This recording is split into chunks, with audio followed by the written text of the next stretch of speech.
pinter. Di leuweung aya sumber cai nu tara saat. Kabeh sato boga jadwal pikeun giliran nginum di sumber cai eta. Kabeh sato ngarasa haus pisan di usum halodo, tapi teu aya nu wani nginum di luar jadwalna. Hiji isuk sasatoan indit ka sumber cai ngan eueuh nu bisa nginum lantaran caina sotor dipake mandi ku badak. Sasatoan ngan bisa ngurilingan situ. Eueuh nu wani nyamperkeun sabab sieun ku badak. Badak ngarasa bagja, teu paduli sato lain teu bisa nginum. Isukna badak masih keneh wae mandi di situ. Tungtungna kabeh sato neangan jalan kaluar meh badak ninggalkeun situ. Abdi terang babaturan sadayana haus, tapi kumaha carana bere nyaho si badak. Ceuk Maung. Bagong gaduh sihum, cobian suruduk si badak, saur Munding.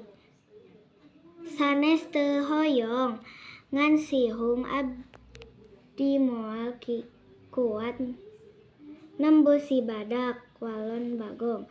Kumaha lamun Peucang nu ngelehkeun si badak.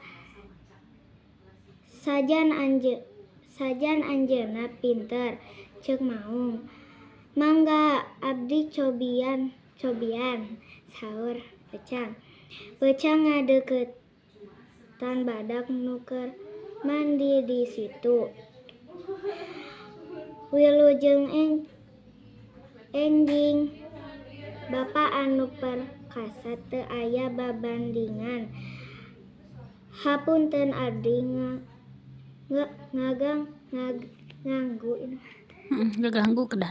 ngaganggu kagiatan bapa.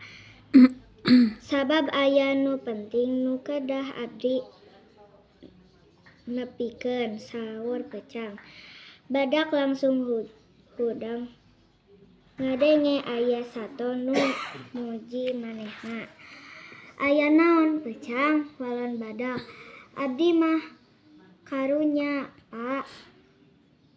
Awak badak ngumbara dina solokan leutik. Ceunah mah aya nu nutupan jalur cai meh teu ngocor.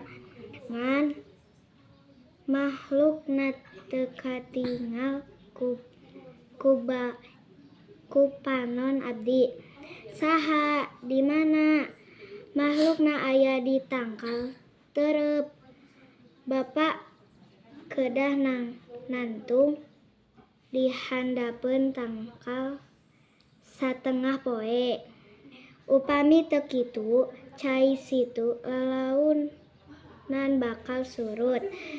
Percanten, Pak.